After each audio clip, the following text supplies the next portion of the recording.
പറവൂരിൽ അരിയുമായി പോവുകയായിരുന്ന വാഹനത്തിന് തീപിടിച്ചു. പൂക്കാട്ടുപടിയിൽ നിന്നും കൊടുങ്ങല്ലൂർ ഭാഗത്തേക്ക് പോവുകയായിരുന്ന വാഹനത്തിന്റെ ടയർ മുഴുവനായും കത്തിയമർന്നു. ഫയർഫോഴ്സ് എത്തിയാണ് തീ നിയന്ത്രണ വിധേയമാക്കിയത്.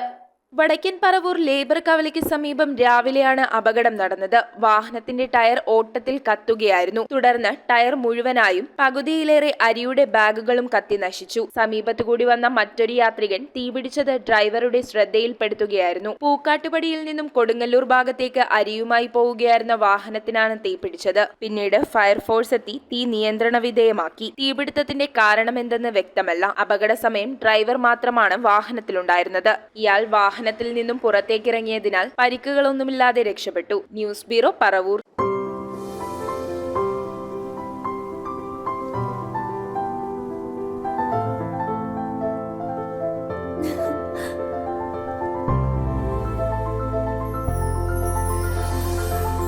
കളങ്കമില്ലാത്ത സൗഹൃദം പോലെ കലർപ്പില്ലാത്ത വിശ്വാസം.